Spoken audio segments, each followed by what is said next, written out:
Welcome to Science with Miss Steph. Today we'll be creating a piece of art using chromatography. Stay tuned. Start recording, start streaming. Let's see if it'll do it. There we go. Let's hop over to Frostbook A. What? Looking good, looking good. Think we're about ready. Testing, 1, 2, 3. Can you hear me? Hey, here we go. We are doing Science with Miss Steph, what will be episode 58. 58. Whoa.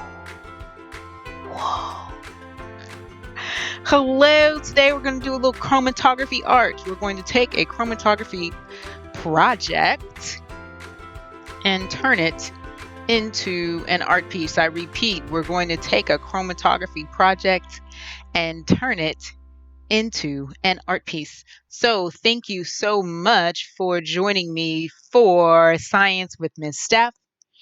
I'm Miss Steph. We're going to have a great time today. I did a couple of posts earlier to give you an idea of the materials. You might kind of want to watch this one first instead of trying to do this with me. It's not all that complicated. It just takes a bit of time and some technique and all that type of stuff. And so I want to give you the highlights, the important parts of it. And then you'll be able to take it and do it yourselves in your own way, especially you, sis, because I know you're really good at art and all that type of stuff. And so you'll be able to take this and kind of do with it as you will. Chromatography art. And so I'm going to use a science activity to then make a piece of art. So I'm going to use some science principles, all right, to be able to make something that to me is a piece of art. Okay. So for the month of March, I'm thinking we'll do some things themed around water and the science behind water. Like water is a particularly special substance. It's all over our planet. Okay. And water is mentioned like throughout the Bible. Water is mentioned every day in sustainability conversations. There are billions of people that unfortunately do not have water, clean water. We talk about being hydrated in our bodies. So water is talked about across various intellectual and social conversations. Okay. And so let's have our own conversation in our box of the world about water. And so today, our water project, like I said, is going to be a chromatography project. And so chromatography is like the study of colors and the separation of colors. And so we're going to use the principle, or rather the characteristic of water to be absorbed, right? Paper towels, we know, or any form of paper really absorbs water in certain ways. Okay.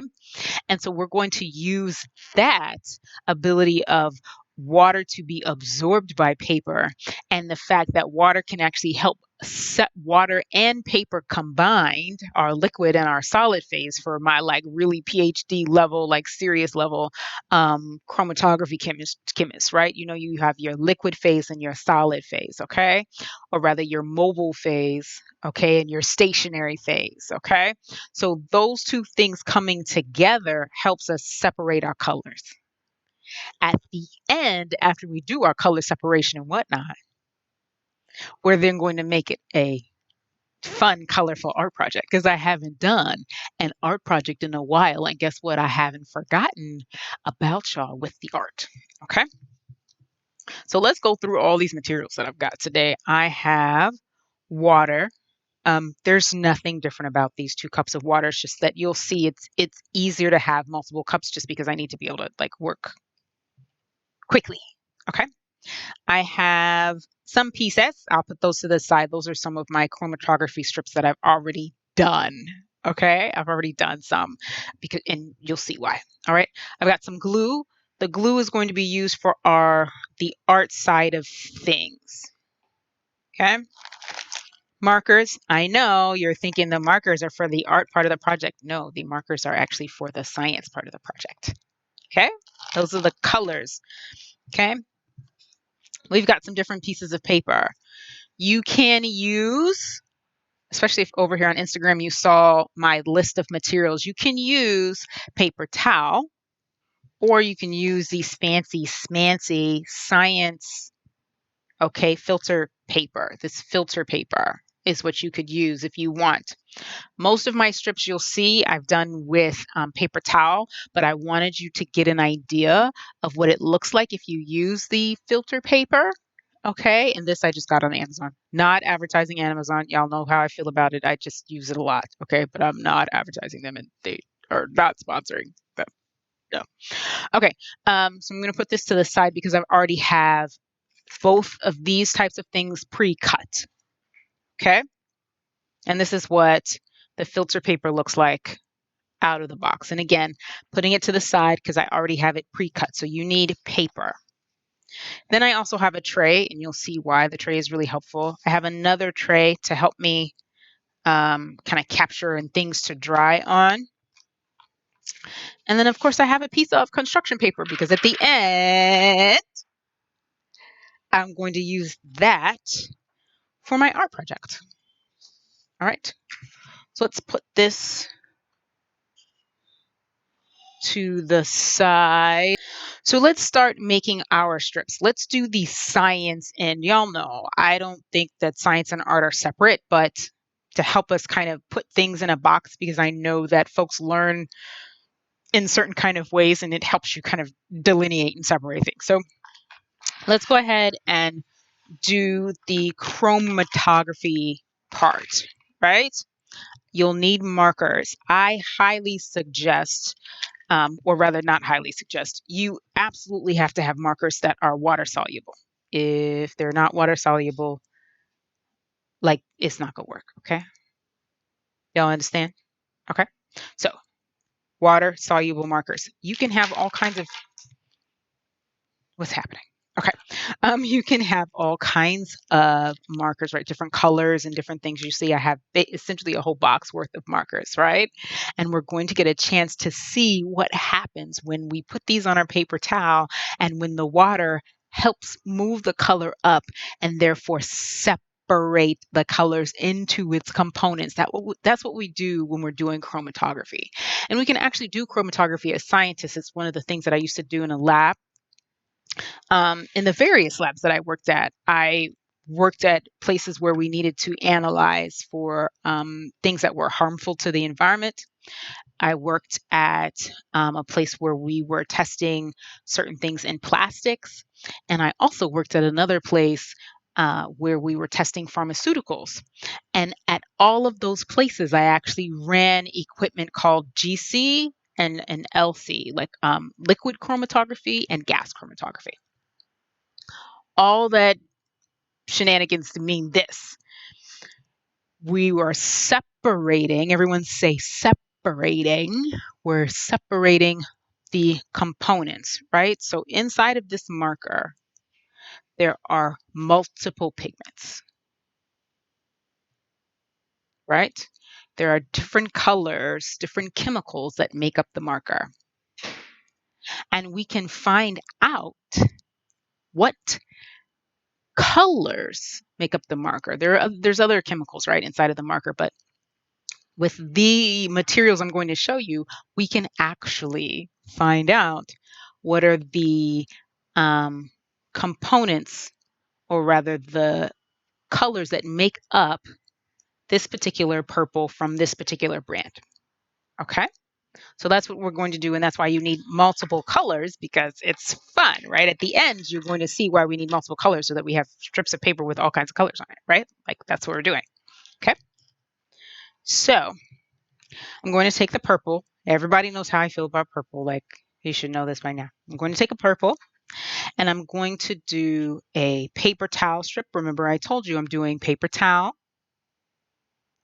And I'm going to show you what it looks like on the filter paper. Aha. Okay. And you see I have this set up on my tray.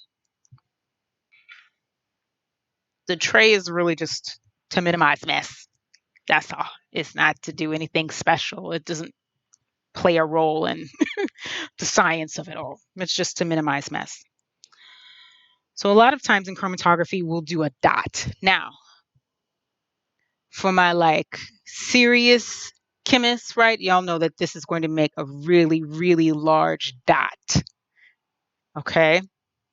Where typically we want our spot to be really small, but for our purposes, because we have different age chemists on here, we're all going to do this kind of larger dot. Okay. And draw my dot. Now you notice that the dot looks different, a bit different on each piece, right? So I made my dot over here on the paper towel, and because of the properties of the paper towel, right? It looks like it started to spread out already. So the paper towel, the dot on the paper towel actually is already growing and moving. But when we put these two pieces of paper, when we put our two samples inside of the water is the thing that will help the separation, right? Because right now the color is combined still. It's the color that we put on. But let's find out what happens when I put the color inside of my water. Now I'm just going to use 1 cup for right now. Okay, remember I told you I'm going to use 2 cups just because it'll be faster later. Okay, going to place. Now there's a big spot here because I don't want the water to touch this yet. I want the water to have to be drawn up, sucked up by capillary action by the piece of paper. I don't want my dot to touch the water. So let me show you. I've got my water level here, and you see how my water level is significantly lower than where my dot is. My water level is a lot lower than where the dot is. So you see how I'm gently placing my piece of filter paper in there. I'm going to put my marker down because I don't want the color to get in the water. I do not want the color to get in the water. I only want the paper to get in the water. Okay? And as you can see, the water is being drawn up by our paper. So I'm going to put that down. Let's do another one. Let's do another marker color.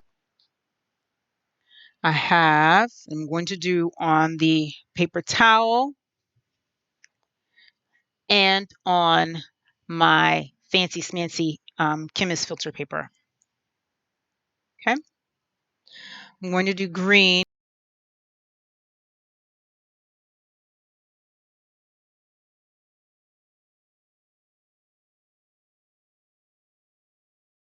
Here's my paper towel with my green. And once again, on the paper towel, my spot has gotten quite large because of how liquid reacts with paper towel, or rather how the paper towel absorbs liquid, right? And we know that marker has a liquid inside of it, which is pigmented, right?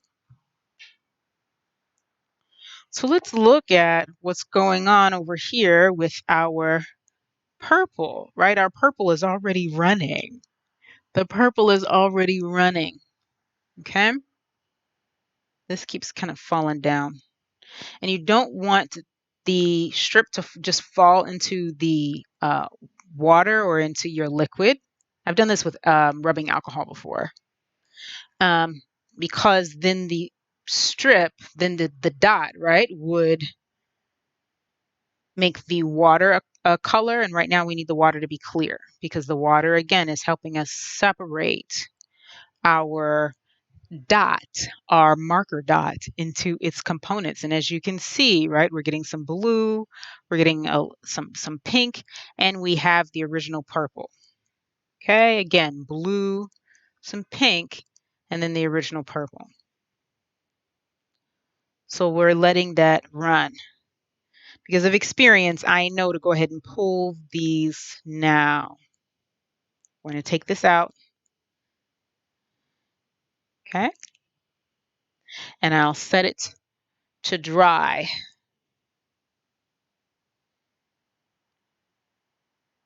And you'll see what happens with this particular sample in a little bit. Okay. Let's see what's going on with our green dot. Ooh. This is another reason why I really wanted to show you what it looks like with our filter paper as well as the paper towel, right? Because at home you may only have the paper towel, okay? But if you decide to order the filter paper, you notice that the filter paper separates the colors on a much higher level, right? You see how you can see the yellow that's in the green? You can see the yellow, the green, as well as the blue, okay? And the blue for this one is the one that's at the top, okay? So let's put that to the side to dry. Okay. And here we have this one where you're getting this really cool, exciting situation where your blue is going up top, and you notice how it's getting wider and wider as it goes. Thank you so much for joining me for Science with Miss Steph. Today we're using chromatography, okay? A chromatography technique, okay? An at-home kitty chromatography technique to demonstrate how water is so awesome and how one of the things that water can do is help separate things, right? We know that water helps clean, but water with paper towel can actually help do some separation, okay? Can do some filtering, right? And so we're using that concept, okay, to create these fun colored strips of paper. And in a little bit, I'm going to create a piece of art with those fun colored strips of paper. So now I'm going to put the strips inside of different cups just because I can. There's no other reason. Okay. So there's my filter paper strip. And here's my paper towel strip. The various strips that I made earlier. Okay. Now I have lots of fun strips that I can use, that I can put on my piece of construction paper to create, like I said, a piece of art. So I'm taking the science principle, okay, the science activity, and I'm going to turn it into a piece of art. So this was, as you can imagine, this was purple. Okay, this originally started off as just a whole purple block. I did like this, and I put it in the water. And so the purple marker was separated into its components. Okay, and you see that blue line. You've got the pink, the pretty pink up there, and the purple on one of the levels. Okay, this is red, and you notice that the pigment changes a bit after it's dried because these have dried overnight. So I let them run. I did not let them run overnight. You notice that you only let them run for just a few minutes. Okay, and then I let it sit and dry overnight. Okay, and then this was black in the middle and then blue. Okay, and this is actually gray, believe it or not. That is what the gray looks like when it's been separated into its components. Okay, and all of this is water, marker, and some paper towel. Kid you not. So cool, so awesome, so easy. Water, marker, and paper towel. And you put the marker across. This is yellow. Okay, and I just put the marker across, and I put it in I put the paper towel inside of clean, plain, clear water. Okay, and the water moves up the paper towel strip, and it reacts with the color, with the pigment that is inside of the marker, and it either separates it or just moves it up. So this one is a yellow, as you notice, and as we all know, yellow is a primary color, and so there's no, yellow is not made up of any colors, so it just moves the yellow. This again is gray.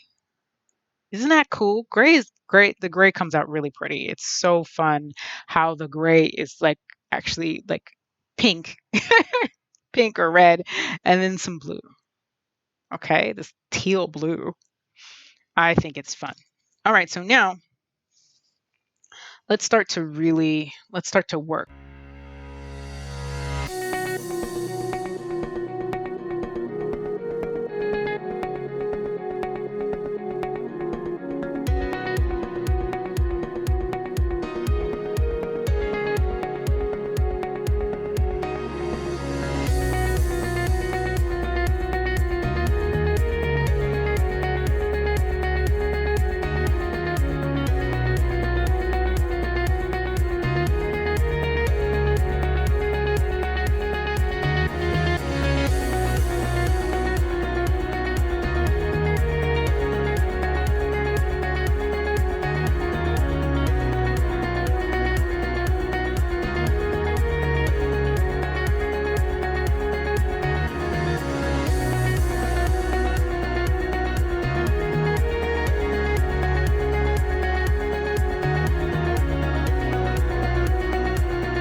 All right, and going to sign off here now. Thank you so much for watching today. Have an absolutely awesome afternoon.